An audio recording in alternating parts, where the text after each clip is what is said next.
बंदी छोड़ सदगुरुदेव जी की जय हो। परम पिता परमात्मा पूर्ण ब्रह्म कबीर स्वरूपी सदगुरु संत रामपाल जी महाराज की जय हो।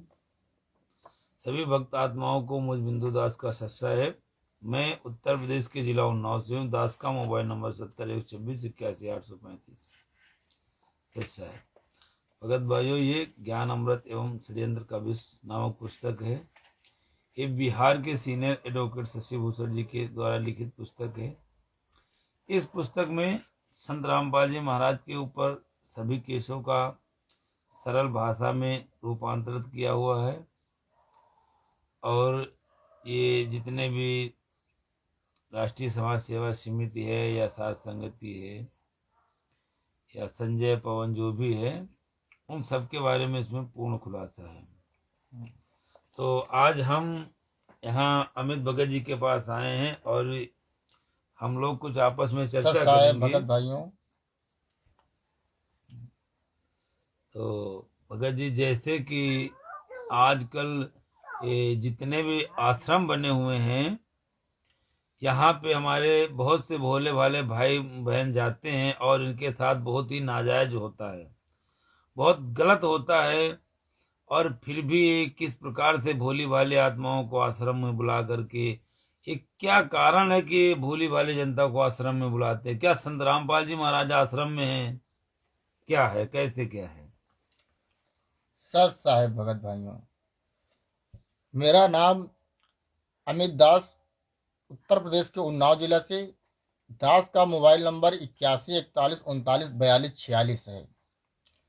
तो सर्वप्रथम, जैसा कि हमारे बिंदु भगत जी ने पूछा कि ये जो संत रामपाल जी महाराज जी के नाम से आश्रम चल रहे हैं, कहीं हमारे उत्तर प्रदेश में शामली सतलोक आश्रम और हरियाणा में धनाना सतलोक आश्रम और भी कई स्टेटों में जो है कि संत रामपाल जी महाराज के नाम से सतलोक आश्रम चल रहे हैं। सर्वप्रथम तो हम आप सबको बता देना चाहते हैं, जगत के सभी भाई बहनों को और भगत समाज को भी, कि ये जितने भी आश्रम चल रहे हैं ये सब फर्जी हैं। संत रामपाल जी महाराज एक सजा याफ्ता व्यक्ति हैं।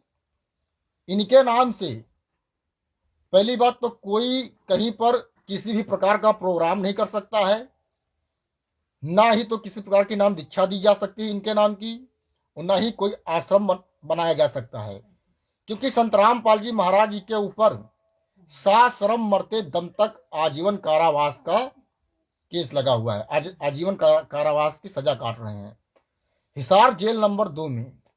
उसके पश्चात ये एक देशद्रोह के भी इनके ऊपर केस लगा हुआ है। भगत जी, तो हाँ। जैसे कि आजीवन कारावास की सजा है, तो ये सजा भगत जी कैसे हुई, क्यों हुई, आखिर क्या कारण था? कोई हादसा था या क्या था, कैसे ये सजा हुई है? हाँ, तो सजा इनको इसलिए हुई कि 18/11 सन 2014 को सतलोक आश्रम बरवाला में 5 महिलाएं और 1 बच्चे को राष्ट्रीय समाज सेवा समिति के गुंडों ने, मतलब कि जो कि बांस के डंडे से पीट पीट करके मार दिया था।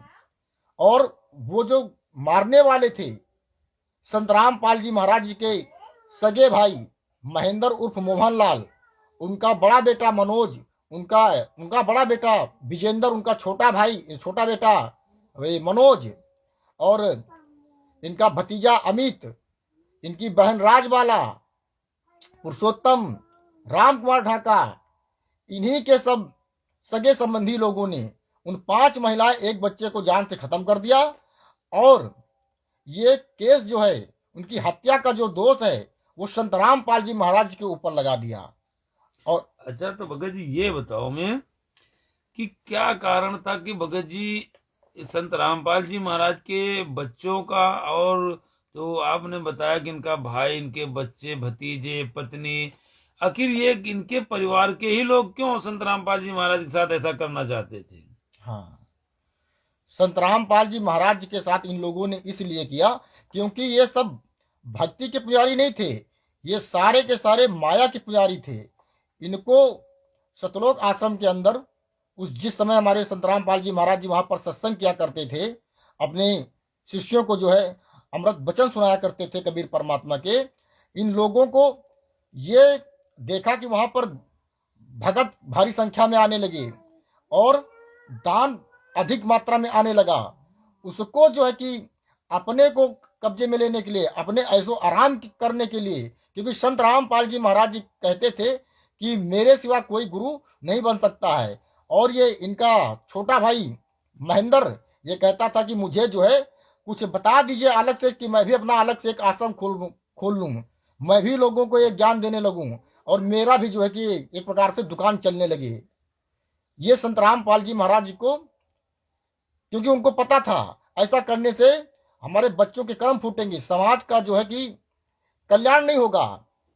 वो तो समाज के कल्याण करने के लिए सब काम करते थे, सत्संग सुनाते थे, लेकिन ये लोग जो है इनके भाई भतीजे, जैसा कि आपने बताया कि क्यों ऐसा ये चाहते थे कि इनको फंसा दिया, तो इनको तो अपना काम सीधा करना था, इनको तो सिर्फ पैसे से मतलब था। इनको जो दान आता है, दशवांश का पैसा आता है, भक्तों का पैसा हथियाने के चक्कर में इन लोगों ने ये सब काम किया।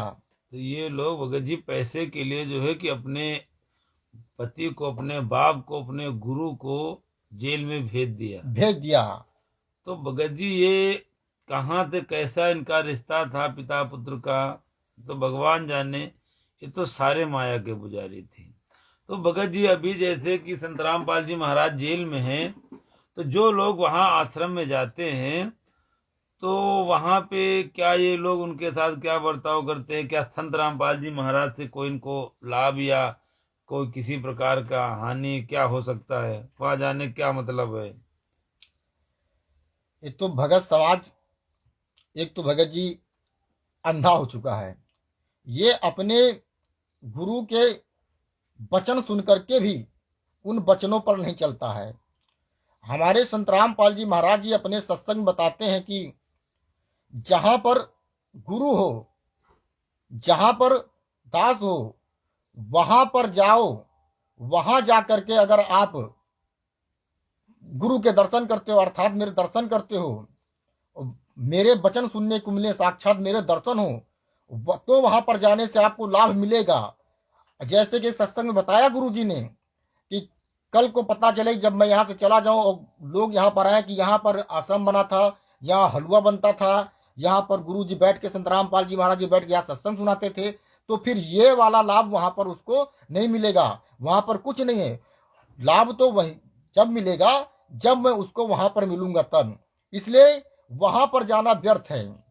जो भगत वहां जाते हैं। अच्छा भगत जी, हाँ आप ये बताओ कि आपको जो इतनी जानकारी मिली है, हाँ तो ये सब आपको कैसे मिली है?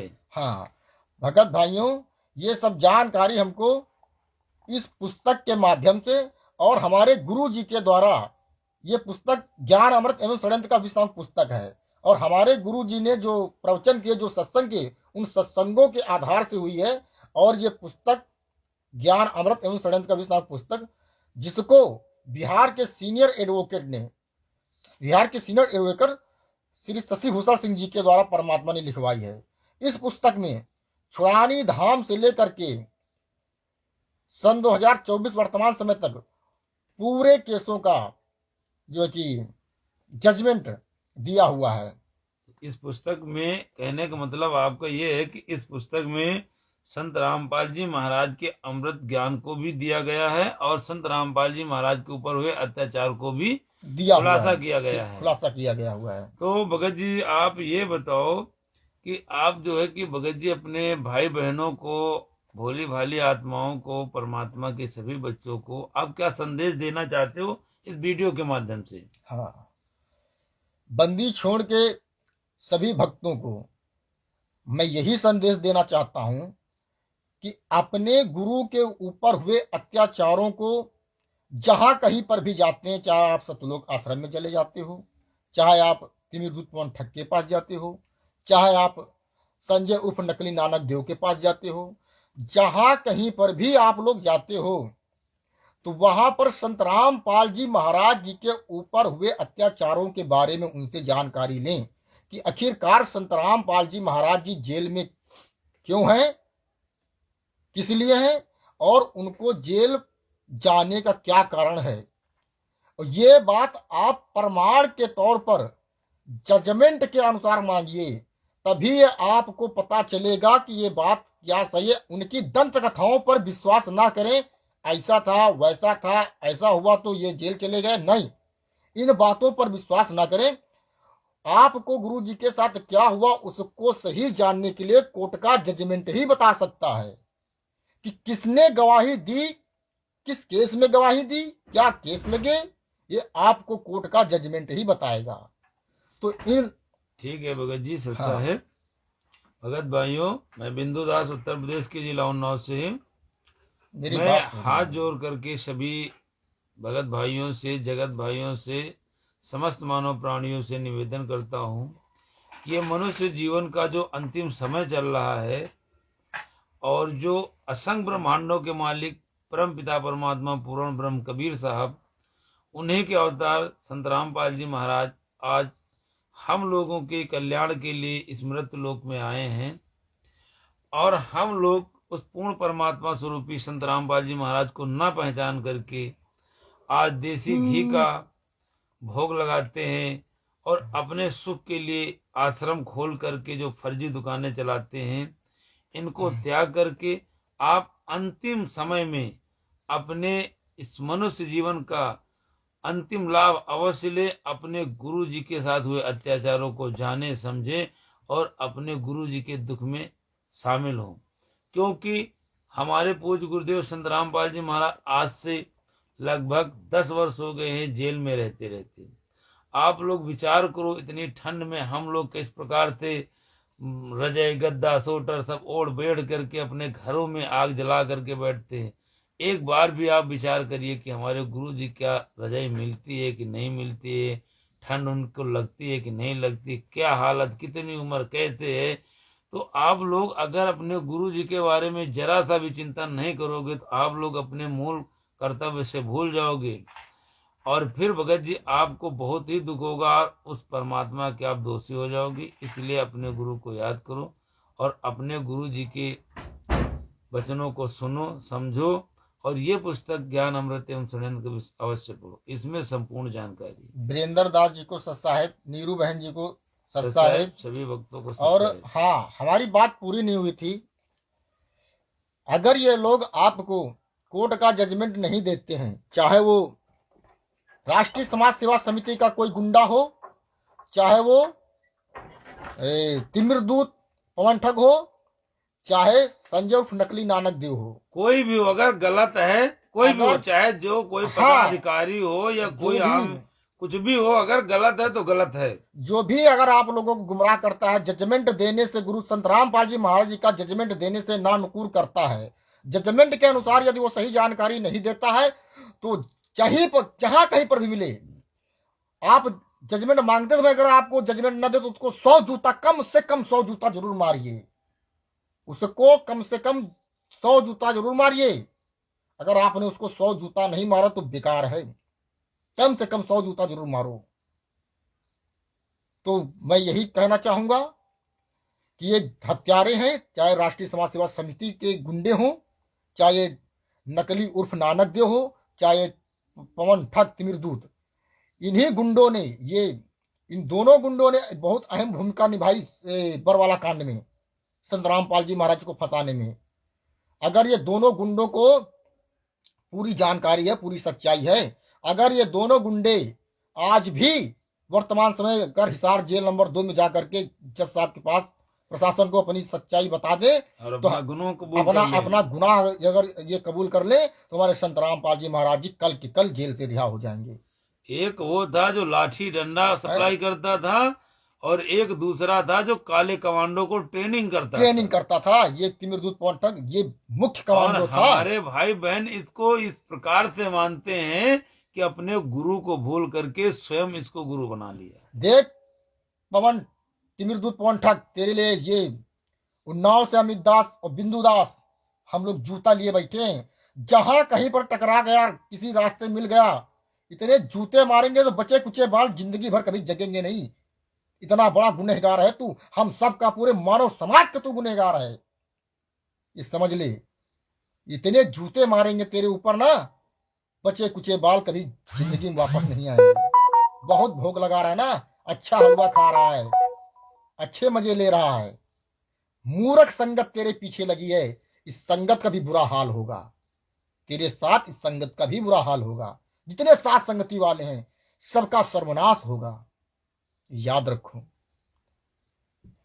तो हम दोनों भाई अपने इन्हीं शब्दों के साथ अपने शब्दों को विराम देते हैं, क्योंकि अब हमारा समय हुआ है। हमारे गुरु भाई श्री रामचंद्र जी कानपुर से लाइव आएंगे, तो हम लोग थोड़ा देर उनको देखेंगे।